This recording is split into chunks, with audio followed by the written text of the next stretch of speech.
모습을 암시하는 내지는 예상하는 그런 발언을 했던 인사들이 주목을 받고 있죠.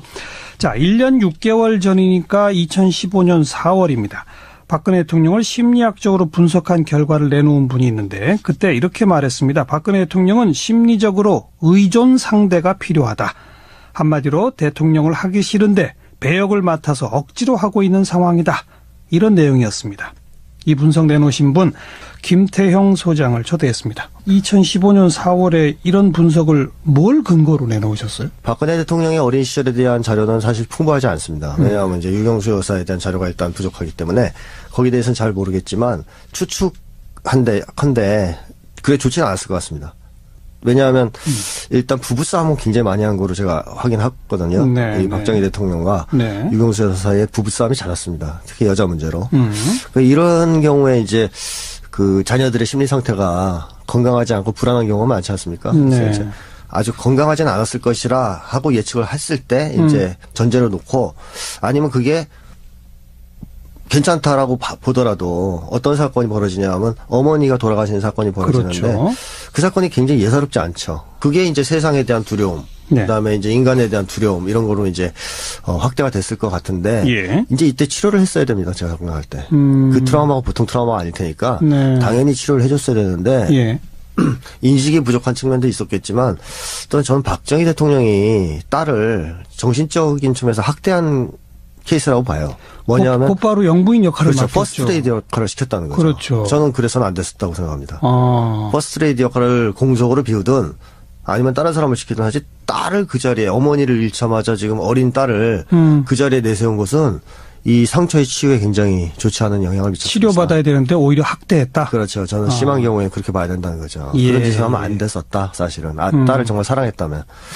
그리고 박근혜 대통령의 아버지하고 관계가 그렇게 좋지 않습니다. 제가 그래요? 연구한 바에 하면. 어머니 저격 사건 자체를 제외하더라도 아버지가 난폭한 편이고 여성 편력도 심하고 뭐 네. 등등 이제 이렇기 때문에 심리적으로 그렇게 아버지 쪽에 밀착된 딸은 아니라고 생각합니다. 어머니 쪽이지. 근데 이 상태에서 어머니가 잃었기 때문에 예. 굉장히 두려움이 컸을 거예요. 고독감도 컸을 거고 세상에 홀로 남겨졌다는 느낌. 그리고 세상이 매우 무섭다. 내가 정말 이제 어디를 나가서 어디를 돌아다닐 수 있을까 마음대로 뭐 이런 생각까지 했을 텐데 네. 이때 이거를 절묘하게 이용한 사람이 최태민인 거죠. 이제 최태민은 희대의 사기꾼이라고 봐야 되겠는데요. 아마 박근혜가 어떤 때 취약한가를 예상을 했겠죠. 사기를 워낙 잘 치니까. 지금까지 알려진 바로는 아무튼 청와대에 편지를 보냈다는 그렇습니다. 거 아니겠어요? 특히 어머니 얘기를 했죠. 그렇죠. 어머니의 꿈에 나타났다. 자기 꿈에 나타났다. 근데 박근혜 대통령 입장에서는 만나보고 싶었을 거예요. 그런 얘기를 했으면. 이게 긴가민가 하더라도. 그래서 불러서 만났더니 뭐 일설에 의하면 뭐 어머니 빙의된 연기를 했다는 얘기도 있고. 그렇죠. 네, 그렇다면 이 박근혜 대통령이 무섭지 않습니까? 혼자 남았다. 세상이 다 무서운데. 그 상태에서 가장 중요한 것은 누군가 한 명 의존할 만한 대상이 있어야 되는 거죠. 아버지도 안 됐고. 안 됐으니까. 누구라도 있어야 되는데 어허. 그걸 최태민이 적절하게 그 네. 타이밍에 나타나서 그걸 제공해 준 거죠. 그래서 이제 심리적 의존 관계가 저는 시작됐다고 보고요. 예. 그 패턴이 깨진 과정이 없었습니다. 그 이후에도. 그다음에 아버지가 또 돌아가신 것도 상당히 이것도 충격적이죠. 신복한테 총을 그렇습니다. 맞았으니까. 가까운 사람. 예. 이게 주는 충격도 큽니다. 왜냐하면 모르는 더 불안해지겠군요. 그렇죠. 누구를 믿겠습니까? 아무도 못 믿고. 네, 아주 가까운 사람, 얼굴 보던 사람한테 죽었단 말이죠. 그렇죠. 그럼 인간에 대한 불신은 한층 심해지고 이건 또 세상에 대한 불신으로 나타날 텐데 네. 그러니까 한마디로 세상을 아주 무서워하는 심리를 가지게 될 수밖에 없는 두 번의 사건이 있었고 그 사건을 해결하는 방식이 최태민한테 심리적으로 의존하는 것으로 굳어졌다는 얘기입니다. 네. 그래서 40년이거든요. 네. 네. 그럼 이거 바꿀 수 없죠. 이 패턴은. 변화가 불가능하다. 그렇죠. 아하. 한번 고착되면. 네. 인간관계에서의 어떤 패턴은 한번 고착되면 잘 안 바뀝니다. 근데 이게 이제 시간이 이미 40년입니다. 네. 그러니까 굉장히 길기 때문에 위험하다고 좀 봤던 거죠. 세상도 두렵고 믿을 사람 아무도 없는데 네. 의지할 곳 한 곳이 딱 있다. 그렇죠. 극소수였다는 거죠. 그럼 거기에 그냥 전적으로 모든 걸 의존한다. 그렇죠. 아. 그 다음에 또 한 가지는 이 최태민이라는 사람이 박근혜 대통령의 대인 관계를 차단했다는 것도 문제입니다. 아하. 저는 이 점이 상당히 이제 사실 범죄시 돼야 될 사안이라고 생각하는데요. 예. 그 박지만하고 박근령이라는 그 두 분이 1990년대 총가요? 하여튼 노태우 대통령한테 탄원서까지 썼다는 거죠. 탄원서 내용 중에 그런 게 나오죠. 최태민이 언니와의 접촉을 차단한다. 그러니까 인적 교류를 차단하고 통제하고 있다. 이런 얘기가 나오잖아요. 어찌 보면 그래도 가장 가까울 수 있는 동생들인데. 그렇죠. 거기까지도 차단을 했으니까 이런 탄원서까지 나온 거 아니냐. 그렇죠. 근데 그렇다면 최태민이라는 사람이 박근혜 대통령을 차라리 사회생활을 그냥 하도록 풀어줬으면. 그렇죠. 다니면서 뭐. 다양한 경험을 하고 사람들을 만나보면 인식의 그렇죠. 변화가 생길 수도 있는데. 그렇죠. 이 최태민이 이상하다는 생각도 할 수 있어요. 그 정상적으로 학교도 잘 다니고 혼자서 네. 시장도 다니고 친구들이랑 놀기도 하고 그랬으면 되는데 그게 아니고 최태민이라는 사람이 완전히 컨트롤했다는 거죠. 실제로 보면 그 박정희 대통령 시해 이후에 정치권에 입문하기 전까지는 네. 상당히 은둔 비슷한 그렇습니다. 생활을 하지 않았었습니까? 입문하고도 그랬습니다. 아, 그랬었죠. 네. 입문하고도 예. 박근혜 대통령을 직접 다이렉트로 못 만납니다, 사람들이. 사람들이 주변에 항상 인해장막이 있었고 네. 허가 없이는 접근이 안 됩니다.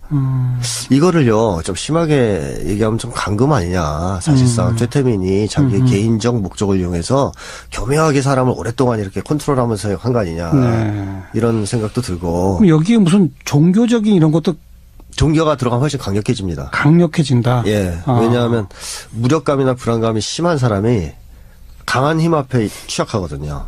그러니까 사람이 건강한 사람이면 누가 와서 마술 같은 거 부리고 막 이러면 쇼한다고 생각하죠. 그렇죠. 오히려 이제 이성적인 판단에 기초해서 불신합니다. 네, 네. 근데 이제 광신도 집단들 연구해 보면 이 사람들은 자아가 취약하고 불안감도 없고 무력감이 심하니까 그렇게 마술을 한번 보여주면 다 넘어가요. 그렇죠. 네. 강한 힘 앞에 굉장히 취약합니다. 이게 네. 이성적이냐 아니냐를 떠나서. 그래서 보통 불안감과 무력감 같은 게 심한 사람, 공포가 심한 사람들은 강한 힘을 제공해 줬을 때 거의 광신도가 되는데요. 네. 이 박 대통령의 심리가 그랬을 거라고 보고 최태민이 종교를 거기다 이용한 거죠. 그러자 더 강력하게 이 의존관계가 굳어졌을 가능성이 있습니다. 최태민과의 관계에 대한 설명을 쭉 들었는데 네네. 그런데 세상을 떠난 지 한참 됐잖아요. 그 딸, 그렇죠. 지금 뭐 최순실이 아니라 또 그 언니가 더 실세니 뭐니 이런 얘기도 막 네. 나옵니다만 어쨌든 네. 그 최태민이 아닌 그 딸들과의 네. 똑같은 그런 관계가 이어질 수 있나요? 이어져야만 하죠. 존재가 다른데? 왜 이어져야만 하냐면 박근혜 대통령의 기본 심리는 의존 대상이 있어야 되는 겁니다. 아, 자기 혼자 힘으로 쓸 수가 없기 때문에. 예. 그래서 이어져야 됩니다. 누구한텐가. 근데 그게 이어지기 아주 쉬운 조건이었죠. 혈육 관계에다가 뭐 종교적으로 뭐 후계자까지 됐으니까 네. 얼굴도 그 최태민이 살아있을 때 보던 사이고 예. 이러면 넘어가기가 아주 쉽죠. 근데 일단 중요한 것은 박근혜 대통령이 의존 상대가 필요 없어지는 시점이 이는 그런 심리가 아니고 예. 계속 누군가가 필요한 사람이기 때문에 그것도 다수는 아니고 극소수 대인 불신이 높으니까 그랬을 때 최태민이 사라지면 바로 누군가가 대체해줘야 됩니다. 그렇군요. 그 만약에 지금 최순실 씨가 구속됐다. 네. 접촉이 도저히 안 된다. 예. 어떤 식으로든. 예. 그러면 누군가 또 생겨야 됩니다. 이걸 해줘야 됩니다. 이 역할을. 그게 안 됐을 때 저는 정신적으로 상당히 위험해질 거라고 예측했던 거죠. 소위 문고리 3인방에 우병우 네. 수석까지 일단 다 청와대에서 내보냈단 말이에요. 최순실 네. 씨는 지금 검찰에 가 있고. 네. 그럼 또 누구한테 그걸 의지할 수 있을까요? 최순실 일가가 제공했던 만큼의 강력한 보호 능력, 그러니까 정신적인 지배 능력은 보여줄 수 없을 거라고 봅니다. 즉 박근혜 대통령의 불안감이라든가 이런 거를 덜어내는 데서는 미흡하다는 거죠. 네. 최 씨일가만큼은 못할 거라는 거죠. 네. 그래서 이제 그때의 그 심리 상태, 불안정한 어떤 결과를 유발할지 모르기 때문에 빨리 정신감정도 받고 치료도 받고 좀 다른 사람도 좀 접촉을 하게 해줘야 되지 않겠습니까? 즉 객관적인 전문 네. 또 국민들. 일반적으로 이렇게 반드시 어떤 사람들에게 의존해야만 하는 그런 유형의 심리를 갖고 있는 사람이 네. 그 의존 상대가 사라지면 어떤 패턴을 보입니까? 아주 두려워서 완전히 고립돼서 정신적으로 붕괴하는 경우가 있고요. 예. 그렇지 않으면 폭발합니다. 폭발해요? 예. 그러니까 제가 연산군을 예로 들었었는데 1년 6개월 전에 분석할 때도 연산군이 마지막까지 의존 상대가 정의왕후였습니다. 세조의 부인. 그분이 할머니인데 돌아가시자마자 사화를 엄청나게 일으키고 하여튼 수틀림은 다 죽이는 식의 이제 광풍을 일으키는데요. 네. 이 때문에 사실은 반정이 일어났거든요. 그러니까 측근들도 아무도 안심을 할 수 없는 상황이 된다. 막 죽이니까. 이걸 씨는 아직 상황 판단을 그렇게 정확하게 못한 상태인 것 같은데요. 들어왔을 때 표정이나 여러 가지 조치하는 걸 봤을 때 이 사안의 심각성을 아직 심각하게 모르는 것 같습니다. 근데 최순실 씨의 심리 분석도 가능합니까? 지금 그 자료가 너무 적습니다. 근데 이제 예를 들어서 최태민을 바로 이어받아 똑같은 패턴으로 박근혜 대통령과의 관계를 가지면서 박근혜 의존 상대였다라고 친다면 그런 식의 심리적으로 취약한 사람에게 접근해서 희대의 사기꾼 이런 표현 썼잖아요. 그렇게 자기에게 의존하게 만드는 그런 사람들이 어떤 패턴도 있습니까? 그런 사람들이 사기꾼인데요. 일단 타인의 심리를 잘 읽습니다. 그 사람들이. 그리고 상대방의 약한 고리에 필요한 걸 제공해 잘해주죠. 그런 말도 잘해주고. 그러니까 이제 받는 사람 입장에서는 굉장히 이제 그 사람에 대한 의존도가 높아집니다. 그러니까 다른 사람은 전혀 이해할 수 없는 자기의 내면의 약한 고리에 대해서 얘기를 꺼내주거나 위로를 해줄 수 있기 때문에 그러니까 예를 들어 박근혜 대통령이 어머니를 잃은 뒤에 그 얘기를 꺼냈다는 것 자체가 대단히 탁월한 이 심리적으로는 탁월한 실력이 있다는 거거든요. 저는 사기꾼들이 한 측면에서는 인간을 이해하는 데서 상당히 놀라운 촉각을 갖고 있는 사람들이라고 생각합니다. 그런데 40년이 쭉 이어져 왔다는 것은 최순실 씨도 그 아버지와 비슷한 정도의 그런 역할을 충분히 할 만큼의 능력을 갖고 있을 것이다. 그렇습니다. 컨트롤 능력이 있다는 거죠. 근데 그런 사기꾼적 패턴을 가진 사람들이 갑자기 이제 자기의 행동들이 막 문제가 되고 드러나기 시작하잖아요. 그럴 때 어떤 반응을 보이는 겁니까? 일단은 수습 가능하다고 믿고 무리수를 던질 수 있습니다. 이 사람들이 그 타인의 어떤 약점을 간파하고 그걸 능숙하게 다루는 데는 뛰어날지 몰라도 시국을 정세를 읽고 국제관계를 읽고 이런 능력은 없는 사람들이거든요. 그렇겠죠. 큰 판에 이 돌아가는 상황은 못 읽기 때문에 나름대로 자기들이 최선이라고 생각하는 수를 던지겠지만 그것이 더 많은 분노를 일으키거나 이제 무리수를 둬서 사태를 악화시키게 될 가능성이 높습니다. 그러고 나면 이제 거기서 이제 벙찌겠죠. 패닉 상태. 더 이상 이게 안 되는구나. 이거 뭔가 큰일 났구나. 그때서 그럴 겁니다. 정신적으로 약간 붕괴하는 상태가 갈 겁니다. 근데 지금까지는 자기들의 그 얕은 수가 통할지도 모른다고 기대하고 있는 것 같아요. 흐름이. 그리고 그 끈앞을도 많은 것 같고요. 검찰이나 특히 국정원에는 거의 확실하게 장악한 것 같고 그걸 믿고 지금 그런 것 같은데. 근데 개인적으로는 그렇게 생각할 수 있지만 지금 돌아가는 모양새로 봐서는 도저히 짜놓은 시나리오나 각본으로 검찰 수사를 마무리해서는 그래서 안 되는 거죠. 도저히 가능성이 지금 줄어들고 있는 상황이잖아요. 검찰에 들어가서 그걸 느끼게 될 거 아닙니까? 그런 정도의 판단력이 있으면 하길 바라죠. 과연 그럴까? 거기서 만약에 아니다 싶을 때 그 사람들이 어떻게 붕괴될지 모르죠. 거기서 그 검찰 내에서 붕괴된다는 건 어떻게 된다는 거예요? 결국은 뭐 그냥 있는 대로 다 털어놓는다. 털어놓을 수도 있고 아니면 그냥 다 내려놓고 안 되는구나 싶어가지고 자포자기 상태에 빠진다든가 무기력감에 빠진다든가. 무기력으로 말도 아무것도 안 하고 이런 식이 될 수도 있다. 그럴 수도 있죠. 그리고 지난번 그 인터뷰나 이런 데서도 그 18년 동안 은둔 생활하던 박근혜 대통령을 정계에 돌아오게 한 세력들이 범죄를 저지른 거다라는 주장을 하셨는데 그렇죠. 이걸 범죄라고까지 표현하신 이유는 뭡니까? 저는 왜 그러냐면 이제 국민들한테 정말로 대통령을 우리가 추천할 때는 믿고 따르는 지도자를 추천해야 되는 것이고. 그렇죠. 그다음에 그 대통령이 국민들한테 미치는 영향 같은 거를 우리가 예측하고선 추천하는 겁니다. 물론이죠. 근데 심리학적으로 정확하게 말씀드리면 박근혜 대통령은 대통령을 일단 수행하려는 의지 자체가 별로 없는 사람이었고 야망도 없던 사람이고 그다음에 능력이 안 됩니다. 심리학적 측면에서도 안 되고 일반 사회적인 기준에서 봐도 저는 안 된다고 생각합니다. 그런데 자꾸 하라고 해서 깜냥이 안 되는 거죠. 근데 그걸 알았다는 거죠. 이 사람들이.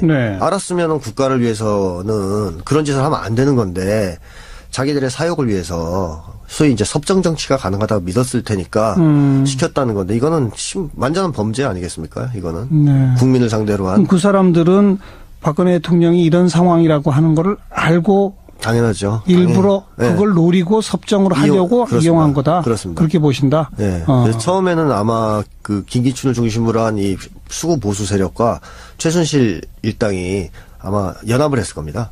대통령 세우기 쪽에. 글쎄 그건 뭐 아직 확인된 바는 없습니다만. 추측인데 그러다가 이제 내부 분열로 조금씩 바뀌는 건데 그게 이제 최순실 쪽으로 넘어가면서 심각한 국정농단이 이제 진행이 된 측면이 있다고 보는데 어쨌든 주변에서 그 당시의 상황을 보면 사실 10년의 민주정부가 이제 한국 사회에 섰던 거 아닙니까? 예. 오랜 세월을 이제 거치고. 그리고 그 민주정부가 잘못한 게 많다 쳐도 더 나은 정부가 나왔어야지 옛날 유신 시대로 돌아가서는 되는 건 아니었다라고 이제 생각하는데요. 네. 이제 그걸 이제 돌리려고 했던 사람들이라고요. 역사의 시계를 거꾸로. 그리고 무엇보다도 뻔히 박근혜 대통령이 어떤 사람인지 알면서 했다는 게 중요한 거다. 그렇죠. 근데 그러면 자기들이 이길 수는 없었던 거죠. 그 시절에. 왜 이명박 대통령이 너무 인기가 떨어졌고 정치를 못해서 국민들이 야, 안 되겠다. 저 사람도 이렇게 해서 민심이 돌아섰던 시점이거든요. 그러니까 누구를 내세워도 이기기 어려운 상황이었습니다. 근데 이제 박근혜 대통령은 그 유신 시대의 어떤 향수를 불러일으키고 또 그 노인 세대와 심리적으로 애착 관계가 있습니다. 왜냐하면 노인 세대가 어린 박근혜를 봤던 사람들이고 어머니를 잃은 장면, 아버지를 잃은 장면을 봤어요. 네. 그래서 심리적으로 굉장한 그렇죠. 있습니다. 그냥 이거는 불쌍해하는 그렇죠. 그런 마음이 있죠. 네, 그거를 이성적으로 뭐 떼낼 수가 없습니다. 한번 형성이 되면. 그래서 노인 세대는 기본적으로 박근혜에 대해서 표를 줄 가능성이 높았던 거 아닙니까? 그런 걸 이용했다 이러죠. 그렇죠. 그거를 노리고 알겠습니다. 자격이 없는 사람을 밀었다는 거죠. 뭐 박근혜 심리 분석, 최순실 심리 분석 뭐 여기까지 했는데 네. 지금 정작 우리 국민들이 집단적 허탈감에 지금 빠져 있습니다. 그렇습니다. 네. 이것도 좀 어떻게 치료를 해야 되지 않아요? 그렇죠. 어떻게 할 수 있을까요? 결국 이 사태를 진정시키고 재발이 되지 않는 상황으로 만들었을 때 이제 되는 건데 저는 세월호 때랑 비슷하다고 생각해요. 네. 세월호도 사건이 벌어졌을 때 국민들이 느낀 게 그런 거죠. 한국 사회 민낯을 본 그 처참한 느낌. 그렇죠. 우리가 그래도 이런 정도까지는 아니었다고 믿었는데 너무 한국 사회가 형편없었지 않습니까? 그때 이제 우리 국민들이 느꼈던 어떤 자기 모멸감 뭐 이런 수치감 같은 게 있었어요. 네. 근데 이거를 그 당시에 우리가 진상규명을 잘 했다면 진상규명을 명백하게 다 하고 그다음에 재발 방지를 위해서 시스템 개조를 했다면 이런 일은 또 안 터졌을 거 아니겠습니까? 그렇죠. 근데 그때 지금 몇 년인데 해결이 안 됐잖아요, 전혀. 그러니까 이번 사건도 마찬가지일 거라고 생각합니다. 진상규명 명확하게 돼야 되고, 즉 저는 박근혜 대통령은 일단 내려오는 것이 본인을 위해서나 국가를 위해서나 꼭 필요한 일이고, 나머지 이 일을 뒤에서 만들어낸 때 협조한 사람들, 뭐 요즘 부역자란 말도 쓰시는데 여러분들이 그 부역자 말고 주동자들도 있을 거 아니에요. 이 기획한 사람들 다 처벌하고 다시는 이런 짓을 못하게 국가를 완전히 지금 망조를 두게 만들었으니까 그걸 해야만 하고 시스템 개혁하고 그래야만 국민들이 치유될 수 있다. 그렇죠. 그렇지 않고서는 국민들은 완전히 허탈해지고 무력해지고 안 그래도 지금 젊은 세대는 이민 갈 수 있는 조건만 되면 가겠다고 대답하는 사람이 80~90%입니다. 이 나라가 지탱이 되겠습니까? 근데도 그게 정말 국민들 마음에 시원하게 마무리가 안 되면 그러면 어떻게 될까요? 안 되면 집단적인 어떤 트라우마가 나오나요? 극단적인 어떤 한국 사회에 대한 혐오감, 그다음에 살기 싫다는 느낌, 무력감, 그다음에 아무것도 믿기 싫다는 정치적 불신감 등 한국 사회가 활력을 잃어버리겠죠. 어떻게 보면 나라가 이제 여기서 망하는 거죠. 아이는 더 안 나올 것이고. 혹시 이럴 때 아이 그래요. 내년